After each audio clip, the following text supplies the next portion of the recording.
Audio Jungle.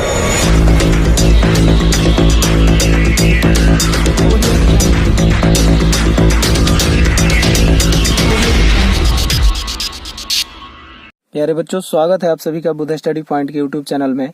और आज के इस वीडियो में हम लोग बिहार बोर्ड के 9th क्लास के गणित के दूसरे अध्याय बहुपद के प्रश्नावली 2.1 के प्रश्नों को हल करेंगे। तो जैसा कि आपने पिछले वीडियो को देखा होगा और उस वीडियो में हमने 9th और 10th दोनों क्लास के लिए दूसरे चैप्टर बहुपद के लिए कंबाइन कॉन्सेप्ट का वीडियो बनाया था और उसमें 9th और 10th से संबंधित बहुपद के सभी कॉन्सेप्ट को समझाया गया था। और अभी तक जिन बच्चों ने उस वीडियो को नहीं देखा है, पहले उस वीडियो को देखेंगे और उसके बाद इस वीडियो को देखेंगे और प्रश्नावली के प्रश्नों को समझेंगे। तो आइए प्रश्नावली 2.1 के पहले प्रश्न को देखते हैं। पहला प्रश्न है, निम्नलिखित व्यंजकों में कौन कौन एक चर में बहुपद है और कौन कौन नहीं है, कारण के साथ अपने उत्तर दीजिए। तो प्रश्न हमारा पूछ रहा है कि इन सभी प्रश्नों में आपको कारण के साथ उत्तर लिखना है कि कौन कौन सा एक चर में बहुपद है।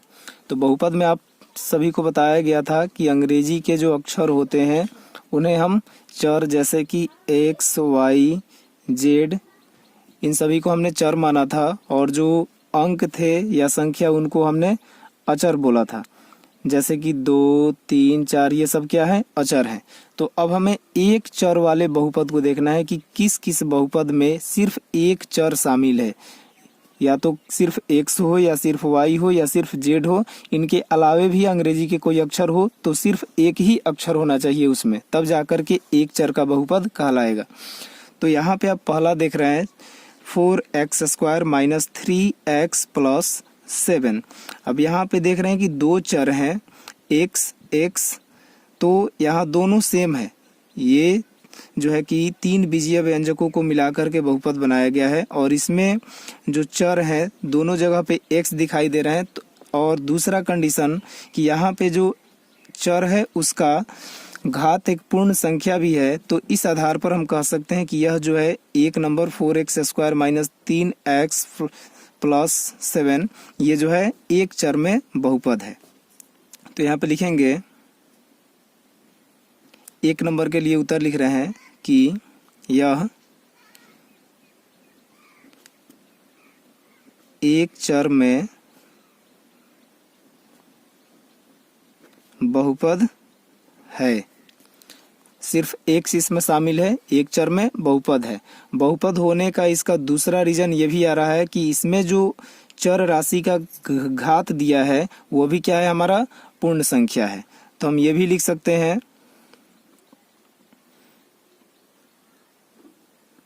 इसमें चर x का घात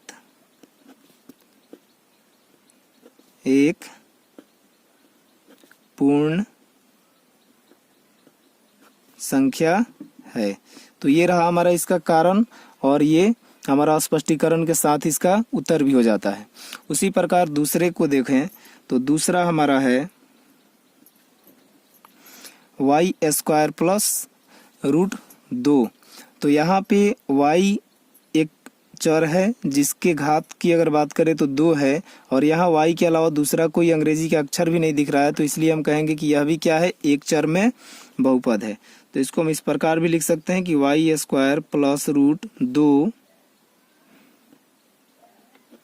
एक चर में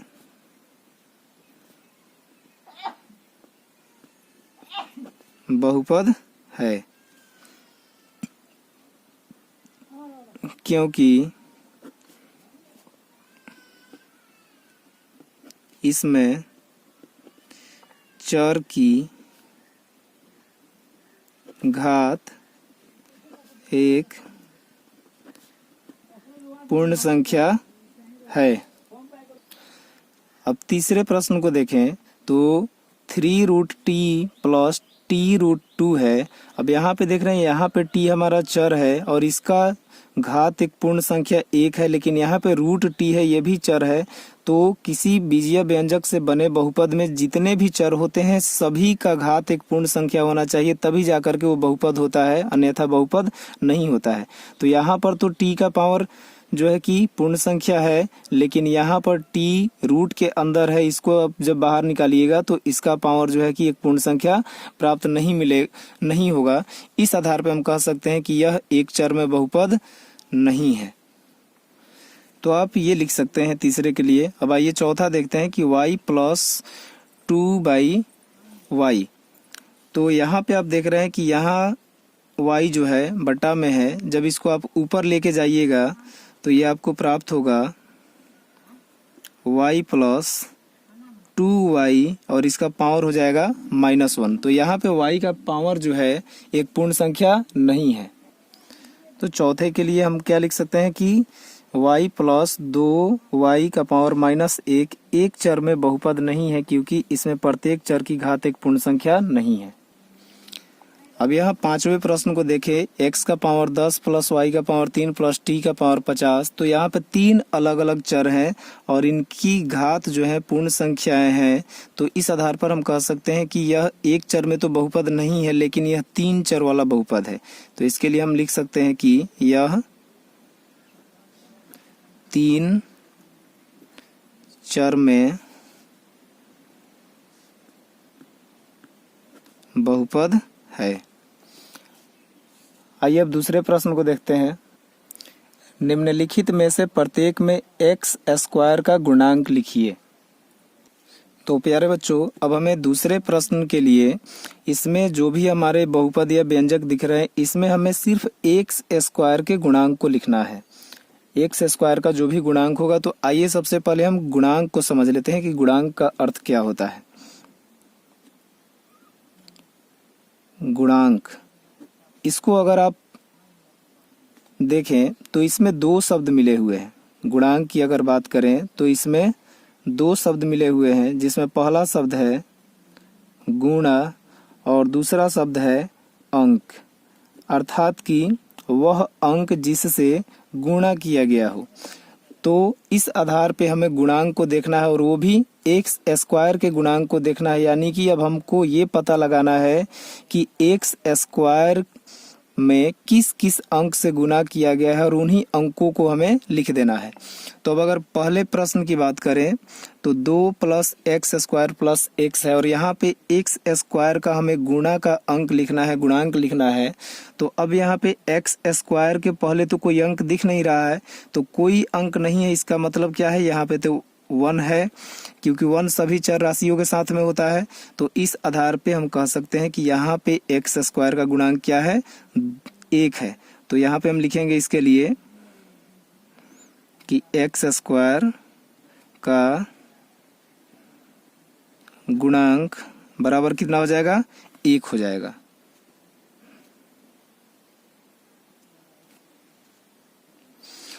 अब दूसरे को देखते हैं, 2 minus x square plus x का क्यू है। तो यहाँ पे x का पावर 3 है और यहाँ पे x का पावर -2, x का पावर जो है 2 है।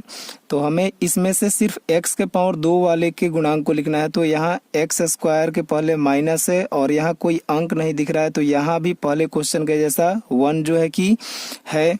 तो इस हिसाब से यहाँ पे प्लस था इसलिए हम सिर्फ 1 लिखे थे, लेकिन यहाँ पे माइनस है तो इसके लिए हम माइनस के साथ में लिखेंगे। तो यहाँ पे दूसरे के लिए एक्स स्क्वायर का गुणांक जो होगा -1 हो जाएगा। आइए अब तीसरे प्रश्न को देखते हैं, π/2 एक्स स्क्वायर प्लस एक्स। अब यहाँ पे एक्स स्क्वायर के पहले किस चीज से गुना किया गया है, तो π/2 से गुना किया गया है। तो इसके लिए क्या हो जाएगा, एक्स स्क्वायर का गुणांक हो जाएगा π/2, क्योंकि एक्स स्क्वायर में π/2 से गुना किया गया है। अब यहाँ पे चौथे को देखें, √2x माइनस एक्स। अब चूंकि इस व्यंजक में हम देखें तो यहाँ पे कोई एक्स स्क्वायर है ही नहीं, तो इस हिसाब से यहाँ का जो गुणांक होगा 0 हो जाएगा, क्योंकि यहाँ पे एक्स स्क्वायर है ही नहीं। तो इसका आंसर क्या हो जाएगा, 0 हो जाएगा। चलिए अब तीसरे प्रश्न को देखते हैं और तीसरा प्रश्न है, 35 घात के द्विपद का और 100 घात के एक पदी का एक एक उदाहरण दीजिए। तो प्यारे बच्चों, हमें इसमें 35 घात का द्विपदी और 100 घात का एक पदी का एक एक उदाहरण लिखना है। तो हमें सबसे पहले वैसा व्यंजक लिखना है जिसमें जो चर हो उसका घात 35 हो और उसमें 2 पद हो। तो यहाँ पे अगर देखें हम इसके लिए ये भी लिख सकते हैं। इसके बहुत से उदाहरण होंगे, जरूरी नहीं कि यही हमारा आंसर होगा। हमें सिर्फ 2 पदों वाला एक व्यंजक लिखना है और जिसमें चर का घात होना चाहिए मैक्सिमम 35। तो यहाँ पे हम लिख दें अगर 6x का पावर 35 प्लस 8, तो ये क्या हो गया, हमारा 2 पद का 35 घात वाला एक बहुपद हो गया। अब इसके बाद में दूसरा कह रहा है, तो इसके लिए हम ये भी लिख सकते हैं। इसको थोड़ा लैंग्वेज के साथ में ऐसे लिख लेते हैं, 35 घात के द्विपद का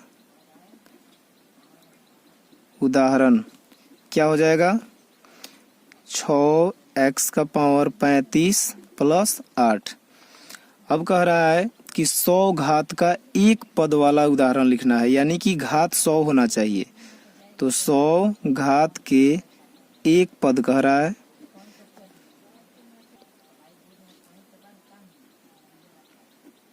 एक पदी का उदाहरण। तो इसके लिए कोई भी व्यंजक आप लिख सकते हो जिसका घात कितना होना चाहिए, 100 होना चाहिए। तो लिख लेते हैं 9y का पावर 100, एक पद का भी है और उसके बाद में घात इसका 100 है। यही इसका आंसर हो गया। आइए अब चौथे प्रश्न को देखते हैं और चौथा प्रश्न है, निम्नलिखित बहुपदों में से प्रत्येक बहुपद की घात लिखिए। तो बच्चों, कॉन्सेप्ट वाली वीडियो में हमने बताया था कि बहुपद की घात किसे कहते हैं। बहुपद की घात तो वह अंक या वह संख्या होती है जो किसी दिए गए बहुपद में जितने भी चर शामिल होते हैं उनमें से जो मैक्सिमम घात वाली संख्या होती है, घात वाली जो अंक होती है, वही बहुपद की घात होती है।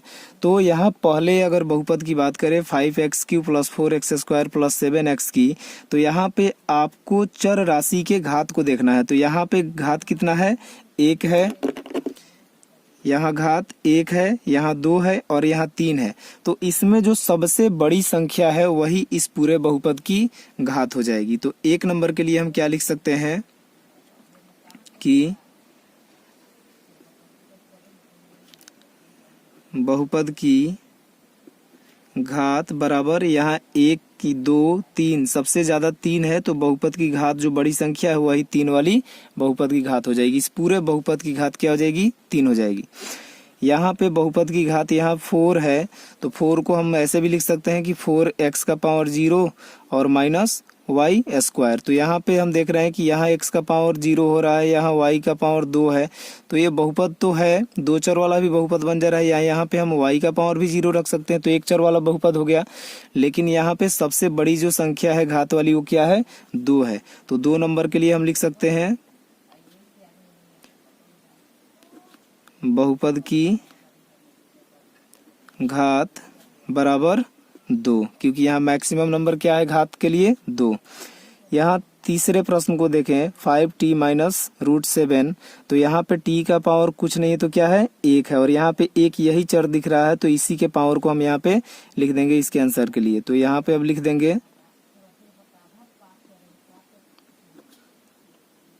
बहुपद की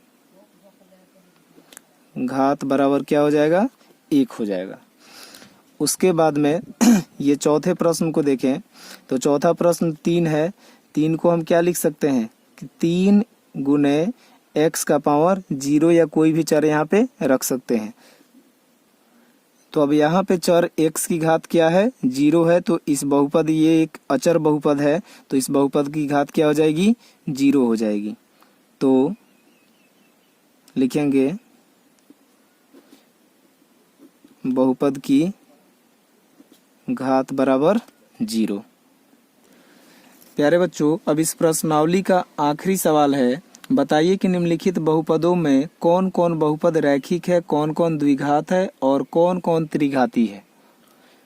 तो बच्चों इसके कॉन्सेप्ट के लिए हमने ये पढ़ा था कि वैसा बहुपद जिसमें चर का अधिकतम घात 1 हो उसे हम रैखिक बहुपद कहते हैं। वैसा बहुपद जिसमें चर का अधिकतम घात जो है 2 हो उसे हम द्विघात कहते हैं। और वैसा बहुपद जिसमें चर का अधिकतम घात 3 हो उसे त्रिघात कहते हैं। तो अब हम घात के आधार पर इनको लिखेंगे कि कौन कौन रैखिक है, कौन कौन द्विघात है और कौन कौन त्रिघात है। तो यहाँ पे पहले बहुपद की अगर बात करें तो यहाँ आप देख रहे हैं कि x का पावर 2 है और यहाँ पे x का पावर 1 है। मैक्सिमम पावर यहाँ पे क्या है, 2 है। तो 2 घात है तो ये कौन सा बहुपद हो जाएगा, द्विघात बहुपद हो जाएगा। तो इसके लिए हम क्या लिख सकते हैं उत्तर में कि यह द्विघात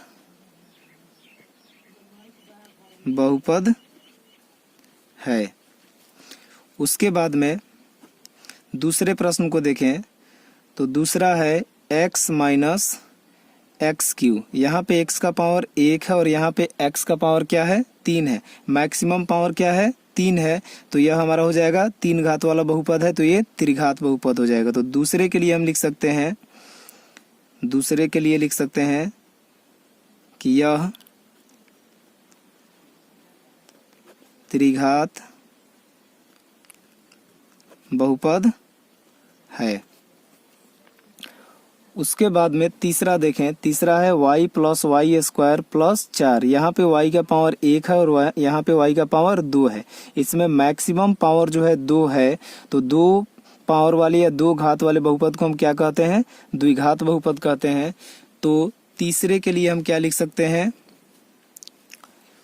मैं इधर लिख देता हूं, आप इसके सामने इसका आंसर लिख लीजिएगा कि यह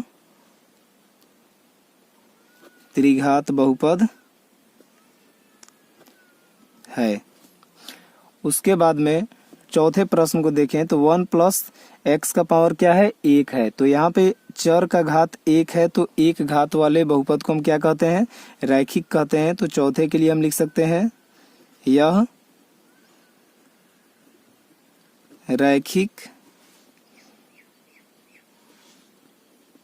बहुपद है।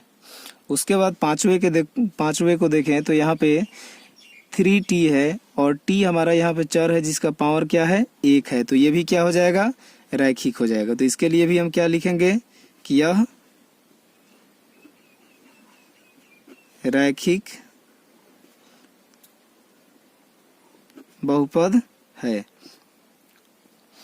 उसके बाद छठे प्रश्न को देखें तो यहाँ पे दिया है आर स्क्वायर। आर का पावर 2 है, आर यहाँ पे चर है और यहाँ पे पावर 2 है। इसमें दूसरा कोई पद दिख भी नहीं रहा है, तो हम सीधे तौर पे कह सकते हैं कि 2 पावर है तो यह एक द्विघात बहुपद है।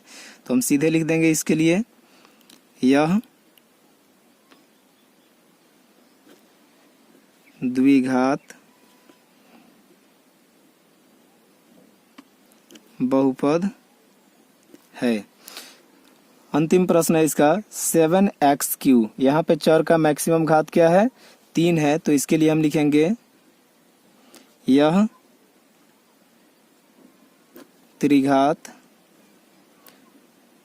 बहुपद है। तो प्यारे बच्चों, उम्मीद है यह वीडियो आप सभी को पसंद आया होगा और इस प्रश्नावली के सभी प्रश्न भी आपको समझ में आए होंगे। और यदि अभी तक आपने इस चैनल को सब्सक्राइब नहीं किया है तो प्लीज़ इस चैनल को सब्सक्राइब करें, बेल आइकन को प्रेस करें, जिससे कि रेगुलर अपडेट आपको मिलता रहे। और साथ ही वीडियो को लाइक करके अपने दोस्तों के साथ शेयर भी करें। तो मिलते हैं पुनः अगले वीडियो में, तब तक के लिए नमस्कार, धन्यवाद।